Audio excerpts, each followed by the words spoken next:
Hello বন্ধুরা, এই গল্পের প্রথম পর্বে ছিল একটি মেয়ে প্রতিদিন একা একটি রুমে ঘুমাত।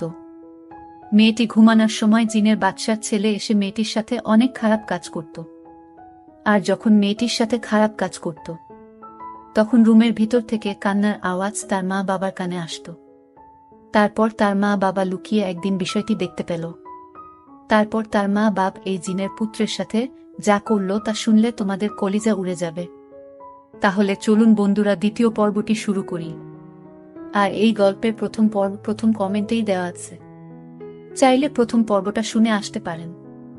আর বন্ধুরা, গল্পটি শুরু করার পূর্বে তোমাদের নিকট আমার বিশেষ অনুরোধ, তোমরা অবশ্যই আমার চ্যানেলটি সাবস্ক্রাইব করে আমাকে সাপোর্ট করবা। দ্বিতীয় পর্বটি শুরু করা হলো। আমরা আপনার ছেলের দুর্বলতা জানি, আর তার দুর্বলতা তার আদরের বোন জিন্নি। জিন্নি তো আপনার মেয়ে। যদি আপনার মেয়েকে এখানে আনা হয়, তাহলে জিন্নাত যিশু নিজে থেকে ধরা দিবে। জিনের রাজা ঝংকার বলেন, আমিও চাই সে তোমাদের কাছে আসুক। জিনের রাজা ঝংকার তার মেয়ে জিন্নিকে ডাক দেয়। সাথে সাথে জিন্নি চলে আসলো। কবির মনে মনে বলে, বাহ, মেয়েটা দেখি বাবার বাধ্য মেয়ে। কবির আরেক পলকে জিন্নির দিকে ফিরে তাকাই। কবির মনে মনে বলছে, বাহ, বেশ সুন্দর জিন মেয়েটা। কোমর অবধি ছুঁয়ে আছে কালো কালো চুল, আর গায়ের রং হালকা গোলাপি, যেন আল্লাহ ওকে বানানোর সময় সাদা রঙের মধ্যে হালকা গোলাপি রং ঢেলে দিয়েছিল। বেশ সুন্দর, আর নীল রঙের শাড়িতে আরো আকৃষ্ট করেছে। এক কথায় মেয়েটা যেন একটা অপরূপা সুন্দরী। তখনই ঋতুকে দেখে জিন্নি অবাক। জিনের বাদশার মেয়ে জিন্নি বলে, বাবা, উনি তো আমার কলেজের ব্যাচম্যান। আমি বিজ্ঞানে ছিলাম, আর ঋতু ব্যবসায়ী বিভাগে। উনি কেন এখানে? আর তোমার না এখন রেস্ট নেওয়ার কথা ছিল? তুমি কেন এখানে? আর এই মানুষগুলো কারা? আর আমরা এই বৃত্তের ভেতরে ঢুকে আছি কেন? জিনের রাজা ঝংকার বলেন, মা, তুই এতগুলো প্রশ্ন করতে থাকলে উত্তর কেমনে দিব? হঠাৎ কাদের মিয়া বলে, আমি বলছি আপনাকে পুরো ব্যাপার। পুরো ব্যাপারটা শুনে জিন্নি যেন অবাক হয়ে যায়। আমার ভাই জিন্নাত যিশু এমন করতেই পারে না, এটা কোনোভাবেই সম্ভব না। কাদের মিয়া বলে, আপনার ভাই এমনটাই করেছে, তাই আমাদের মেয়ে হাসিবা এই পরিস্থিতির শিকার। জিন্নি বলে, আপনারা এতক্ষণ মেয়ে মেয়ে বলে কাহিনীটা বুঝালেন, নামটা বলেননি কেন? হাসিবা আমার পরিচিত, মেয়েটা অনেক ভালো। আমি মাঝে মধ্যে ওকে দেখতে আমার রাজ্য থেকে এখানে আসতাম। হাসিবা আমাকে একদিন বিপদ থেকে রক্ষা করেছিল, তাই হাসিবার প্রতি আমি কৃতজ্ঞ। আমি ওকে সাহায্য করব। আর আমিও জানতে চাই আমার ভাই কেন এমন করেছে। আমি ভাইকে ডাক দিচ্ছি। জিনের রাজা বলে, আমি ডাকলাম। তোর বজ্জাত, হতচ্ছাড়া, কেয়ারলেস বান্দর ভাই সাড়া দেয়নি। জিন্নি অনেকক্ষণ ডাকল। সে জানে তার ভাই কারো ডাকে সাড়া না দিলেও তার ডাকে সাড়া দিবে, কারণ জিন্নাত যিশু তার বোনকে তার প্রাণের চেয়েও বেশি ভালোবাসে। আসলে ভাই বোনের ভালোবাসাগুলো এমনই হয়ে থাকে। একটু পর সবাই দেখে লালচে বৃত্তটি আস্তে আস্তে সেই ঘরে প্রবেশ করছে। একটু পরে লালচে বৃত্তটি জিন্নাত যিশুয়ের রূপ নেয়। মাথা নিচু করে বসে আছে জিন্নাত যিশু, অর্থাৎ জিনের বাদশার ছেলে। আর অন্যদিকে জিন্নাত যিশু রুমে প্রবেশ করার সাথে সাথে হাসিবা জেগে ওঠে, আর জিন্নাত যিশুকে দেখে আটকে ওঠে। এতে মনে হচ্ছে স্বপ্নের সেই মানুষ। হাসিবা মনে মনে বলছে, এই ছেলে তাহলে জিন্নাত যিশু। এই ছেলে তো আমার স্বপ্নে আসতো, আর স্বপ্নে দেখতাম আমার সাথে খুব ঘনিষ্ঠ হয়ে যেত, আর যার এই সুযোগে সে আমার সাথে খারাপ আচরণ করত। তবে আমি যখন চোখ জোড়া খুলি তখন কিছুই দেখতে পেতাম না, আর স্বপ্নে দেখতাম প্রতিদিন আমাদের অন্যরকমও কিছু হতো, যা আমি তোমাদের সামনে মুখে বলা সম্ভব না। আচ্ছা, সে আমার সাথে স্বপ্নে এরকম করলে বাস্তবে কেন কষ্ট হতো? আমার মাঝে মধ্যে অনেক কষ্ট হতো, তাই মাঝে মধ্যে বলে উঠতাম, প্লিজ আমাকে সাথে এরকম করো না, আমার কষ্ট হচ্ছে। আর মাঝে মধ্যে দেখতাম আমি কোনো এক আনন্দ পাচ্ছি, সুখ অনুভব করেছি, আর অনেক ভালো লাগা কাজ করতো। আচ্ছা, তাহলে কি যা স্বপ্নে দেখতাম এগুলো কি আমার সাথে বাস্তবে হতো? আর অন্যদিকে জিন্নাত যিশুর অবস্থা কিছুটা এমন যে সে তার মনে মনে খুব রাগ জাগছে। তার বোন জিন্নি যদি না ডাকত, তাহলে সে কোনোভাবেই এখানে আসতো না। সে বোনের জন্য সব করতে পারে, এমনকি নিজের জীবন দিতে দ্বিতীয়বার চিন্তা করবে না। এতটাই বোন জিন্নিকে ভালোবাসে। আজ জিন্নাতর যিশু আত্মসম্মানে খুব লাগছে, কারণ সে একটা রাজ্যের ভবিষ্যতের রাজা আর অপার শক্তির অধিকারী। মা বাবা দুইজনের শক্তিই তার কাছে আছে। তারপরও কিছু মানুষের সামনে অপরাধীর মতো মাথা নিচু করে বসে থাকতে হচ্ছে। বরাবরই তার ইগোতে লাগছে। তখনই জিন্নাত যিশু মনে মনে বলছে, আমার কি এমন দোষ ছিল যে আমার বাবা আর বোনের সামনে আমার আত্মসম্মান একদম মাটির সাথে মিশিয়ে দিল এই মানুষগুলো? আর যদি এই বৃত্তের ভেতরে না থাকতাম, তাহলে ওদের সবাইকে মেরে শেষ করে দিতাম, আর এই হাসিবাকেও শেষ করে দিতাম। অনেকক্ষণ ধরে চেষ্টা করছিলাম এই বাসায় প্রবেশ করার, কিন্তু কাদের মিয়া আর হানিফ হুজুরের দোয়া পানির কারণে বারবার ব্যর্থ হয়েছি। আর হাসিবা নামাজ ঘরে থাকাতে তার উপর ভর করতে পারছি না।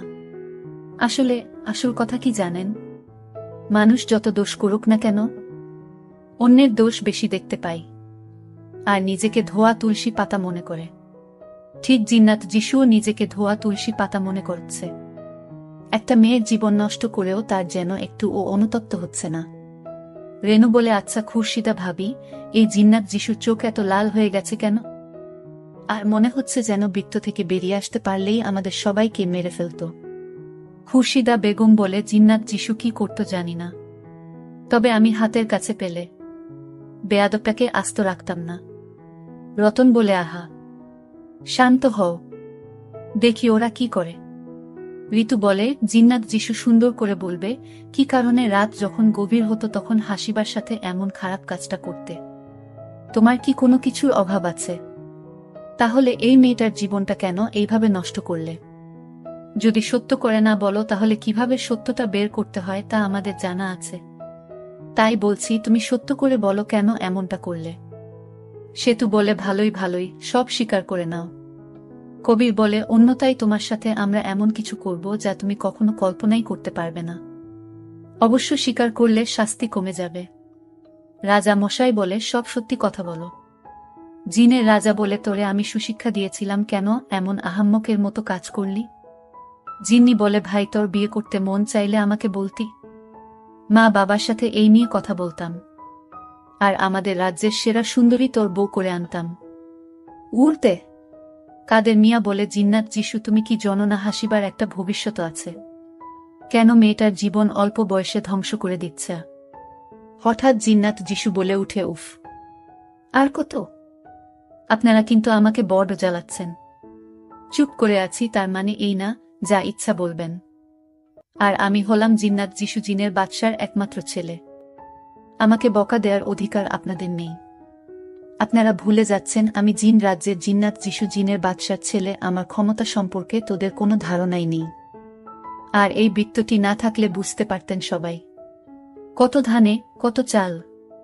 আমার বাবা বোনের সামনে আমার অপমান করা, তখন হারে হারে টের পেতেন এই অপমানের ফল।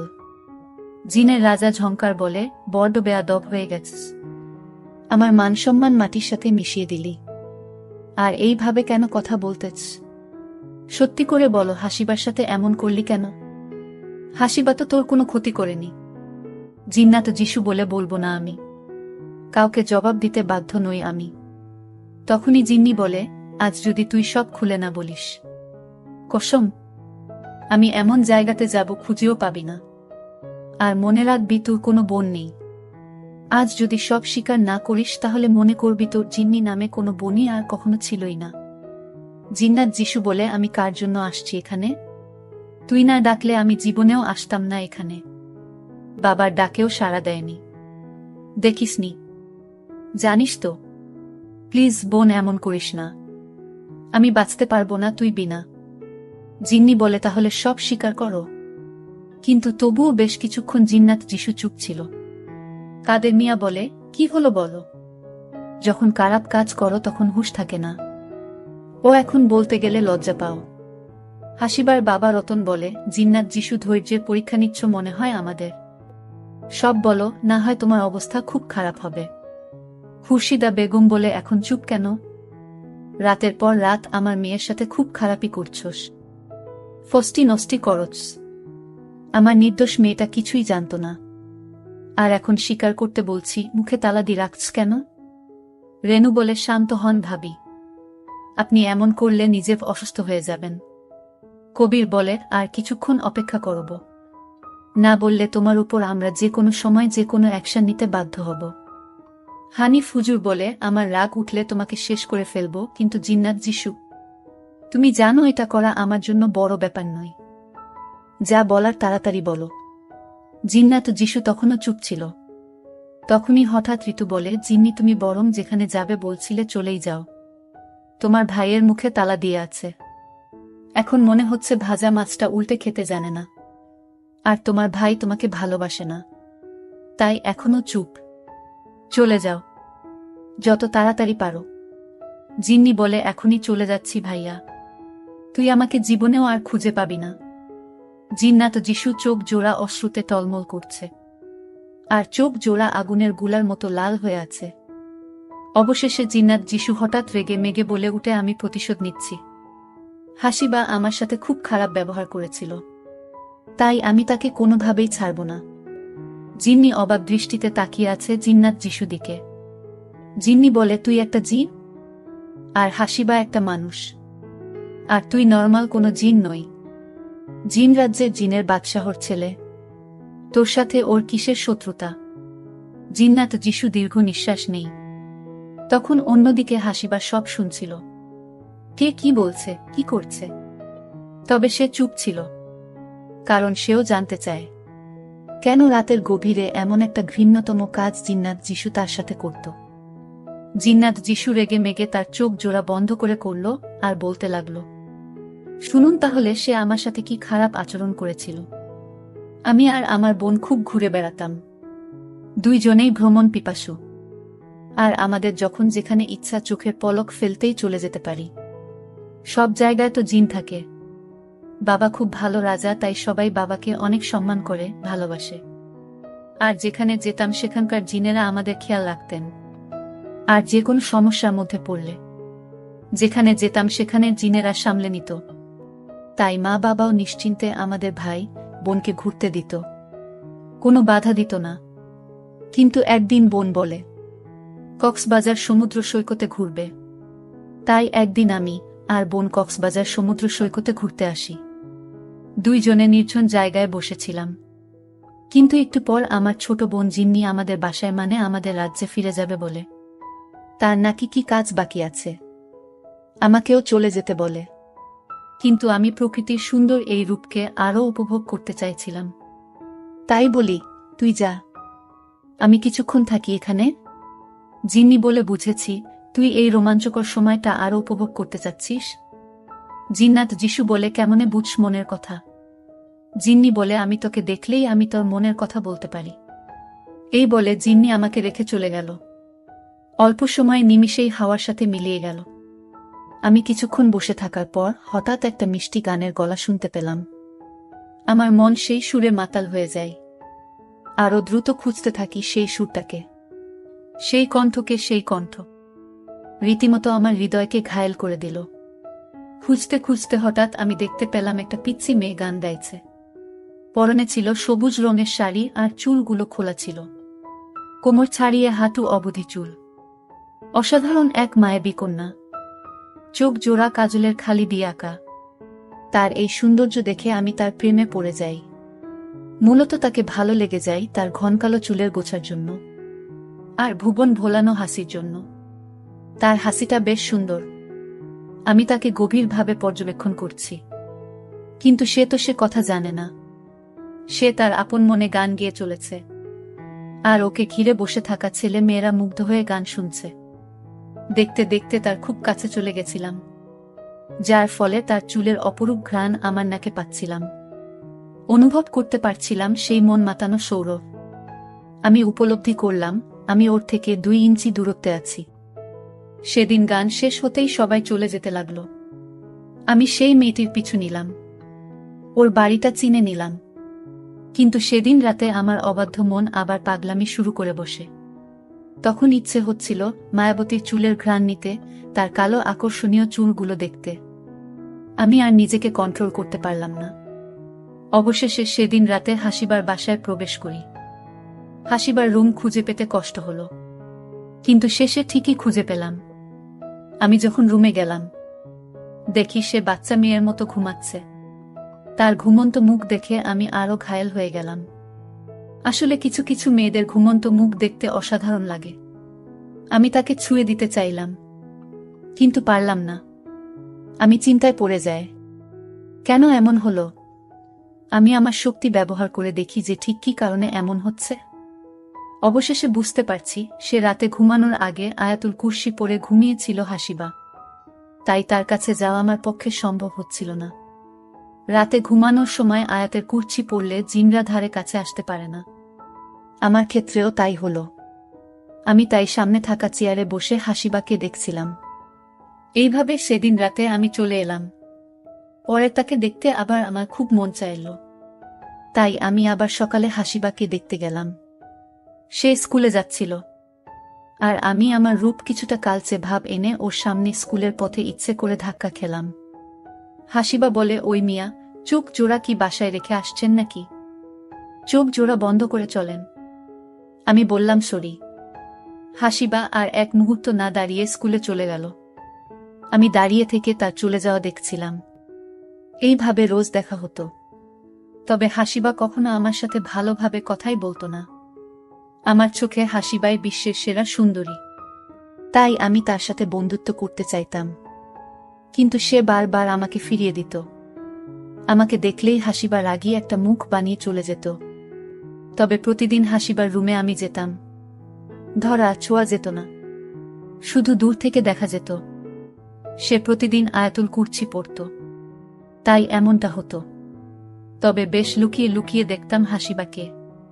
যত দেখতাম তত বেশি ভালো লেগে যেত। একদিন স্কুলের রাস্তায় ওর জন্য অপেক্ষা করছিলাম। একটা ছেলে, খুব হ্যান্ডসাম, স্কুলের অপোজিটের দোকানে দাঁড়িয়ে আছে। হাসিবা প্রতিদিন এই দোকান থেকে ফুচকা খেত, তাই আমার নজর সে দোকানের দিকে ছিল।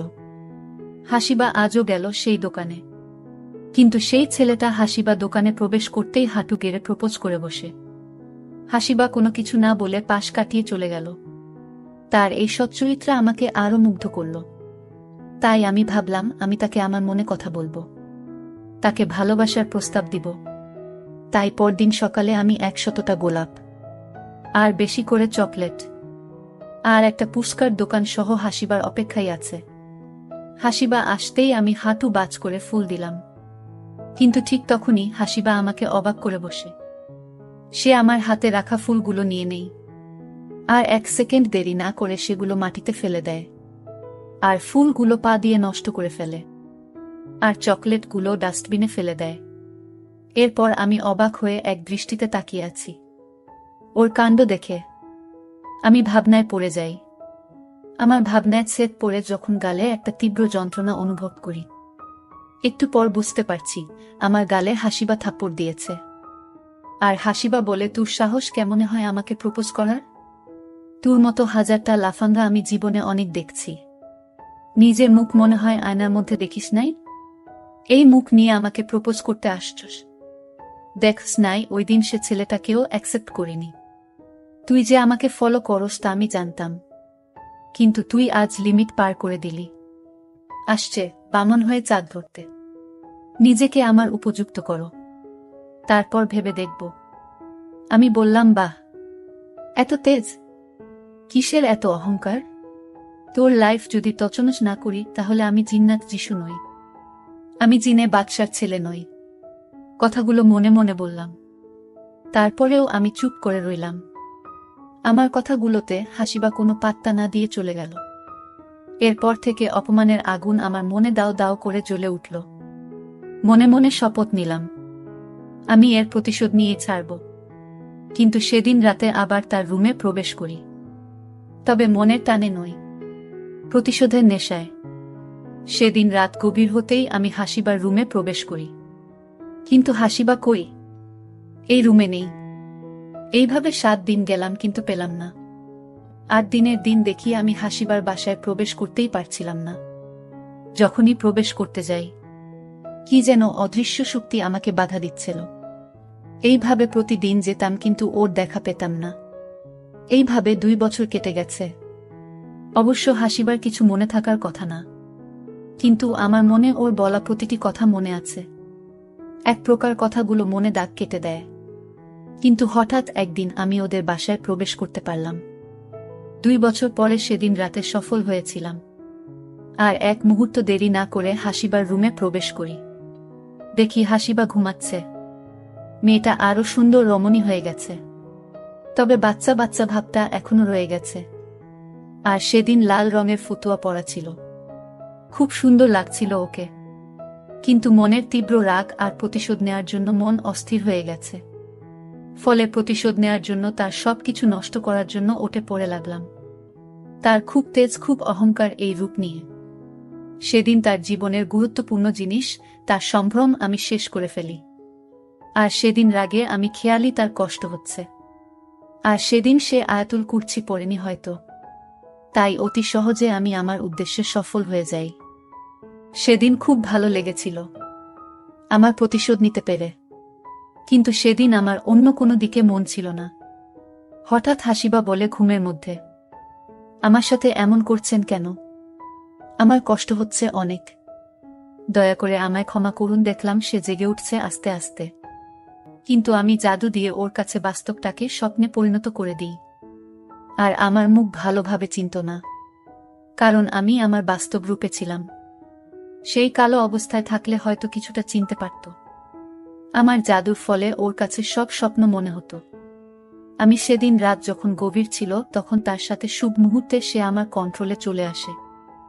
আর আমার জাদু শক্তি তো ছিলই, ফলে সে আর আমি এক হয়ে যাই, যার ফলে আমি হাসিবাকে কন্ট্রোল করতে পারতাম সহজেই। আর ওকে ঘুমানোর আগে দোয়া পড়তে দিতাম না, কারণ আয়াতুল কুরসি পড়লে আমি তার আশেপাশেও যেতে পারবো না। এইভাবে চলছিল সময়। রাত যখন গভীর হতো, আমি হাসিবার কাছে যেতাম, আর ফজরের ওয়াক্তের একটু আগে রাজ্যে ফিরে যেতাম। এরপর আবার চুপ হয়ে গেছে জিন্নাত যিশু। খুরশিদা বেগম বলে, বাহ, এখন তো শান্তি হইচোস। আমার মেয়ের জীবনটাকে নষ্ট করে। আর আমার মনে যে প্রশ্নের উদয় হচ্ছে, সেগুলোর উত্তর দাও। ওর কাছে একই কাপড় কেন হতো? আর গোসল করলে চুল শুকনো কেন থাকতো? আর পানি বালতিতে পড়ার শব্দ হতো না কেন? আমি বললাম, আমি রাতে আমাদের শুভ কাজ শেষ হতেই জাদু দিয়ে তার জন্য পানি রেখে দিতাম, আর একই রকম কাপড় এনে রাখতাম। যে কাপড় ঘুমানোর আগে পরত, সেরকম কাপড় আমি এনে রাখতাম। আর ভেজা কাপড় রাজ্যে ফিরে যাওয়ার সময় নদীতে ফেলে দিতাম। হাসিবা সম্পূর্ণ আমার আয়ত্তে ছিল, তাই তাকে গোসল করাতে শুধু ইশারা করলে হতো। সে আপনা আপনি গোসল করে ফেলে। সে ঘুমন্ত ঘুম ঘুম ভাব নিয়ে গোসল শেষ করত। আর গোসল শেষে আমার জাদু দিয়ে চুল শুকনো করে দিতাম আমি। তারপর সে বাথরুম থেকে বেরিয়ে আসত। যেদিন আমাদের প্রথম শুভ কাজটা হয়েছিল, সেদিন হাসিবা খুব কান্না করে, যার কারণে শব্দ আপনাদের রুম অবধি গেছিল। এরপরে তেমন শব্দ হতো না, হালকা শব্দ হতো। আর আমরা জিনেরা আগুনের তৈরি, তাই আমাদের উজ্জ্বলতা সহ্য করতে পারে না মানুষ। দেখে থাকলে চোখ জোড়া জ্বলতে থাকে। তবে আমাদের যাকে ইচ্ছে দেখা দিই, সে সেই উজ্জ্বলতা সহ্য করতে পারে না। আর আমি জানালা দিয়ে প্রবেশ করতাম। তাছাড়া আমি অদৃশ্য, তাই বাসায় প্রবেশ করতে সমস্যা হতো না। এইভাবে প্রতিশোধের নেশায় আমি প্রতিদিন তার সাথে এই রকম জঘন্য কাজ করতাম, আর তার সমস্ত অহংকার ভেঙে দিলাম। জিন্নাত যিশু তার কথা শেষ করতেই জিনর রাজা ঝংকার বলে, কাদের মিয়া, হানিফ হুজুর, আপনারা জিন্নাত যিশুকে যে শাস্তি দিবেন আমি মেনে নিব। অন্যদিকে হাসিবা সব শুনে অবাক হয়ে যায়। হাসিবা বলে, আপনি আমার জীবন নষ্ট করে দিলেন, আমি কখনো আপনাকে ক্ষমা করব না। সেদিন মায়ের সাথে ঝামেলা করে স্কুলে গেছিলাম। মন মেজাজ কিছু ঠিক ছিল না। রাগের মাথায় আমি এসব কথা বলে ফেলি। আর আমি এসব প্রেম ভালোবাসা বিশ্বাস করতাম না, তাই তুই আমার এত বড় সর্বনাশ করছস। এইসব কথা শুনে জিনের বাদশাহ ঝংকার বলল, কাদের মিয়া, হানিফ হুজুর, আপনারা ওকে যে শাস্তি দিবেন তাই আমি মেনে নিব। কারণ ও জিন জাতি হয়ে মানুষ জাতি, তাও আবার একটি মেয়ের জীবন কিভাবে নষ্ট করে দিল। ওকে তো আমি এমন শিক্ষা দেইনি, ওর শাস্তি হওয়া উচিত। তারপর কাদের মিয়া ও হাফিজ হুজুর জিনের বাদশাকে বলল, আপনার ছেলে জিন্নাত যিশুকে 100 বছর একটা বোতলের ভিতর ভরে রেখে একটা সাগরের তলে ফেলে রাখব। 100 বছর পর সে এখান থেকে মুক্ত পাবে। তাহলে ও আর কোনো দিন হাসিবাকে বিরক্ত করতে পারবে না। হাসিবা হয়তো তখন আর এই পৃথিবীতে থাকবেই না, যার ফলে আর তার কোনো ক্ষতি করতে পারবে না। জিনের বাদশা বলল, তাই করা হোক। ওর শাস্তি পাওয়া দরকার, কারণ সে অনেক বড় অন্যায় করে ফেলেছে আর ও ক্ষমতার অপব্যবহার করেছে। তারপর কাদের মিয়া এবং হানিয় হুজুর এই বৃত্ত থেকে জিনের পুত্র জিন্নাত যিশুকে তাদের মন্ত্র দ্বারা একটা কাচের বোতলের ভিতর ভরে সাগরের মধ্যে ফেলে রেখে আসলো। তবে কাদের মিয়া এবং হানিফ হুজুর যে মন্ত্র দ্বারা তাকে বন্দী করল, এতে জিনের পুত্র জিন্নাত যিশু 100 বছরের পূর্ণ না হলে এখান থেকে বের হতে পারবে না। হাসিবা এখন সম্পূর্ণ সুস্থ। কিছুদিন পর হাসিবার বিয়ে হয়ে গেল। হাসিবা তার স্বামীর গড়ে সুখে দিন কাটতে লাগল। বন্ধুরা, ভিডিওটি যদি ভালো লাগে তাহলে একটি লাইক দিন।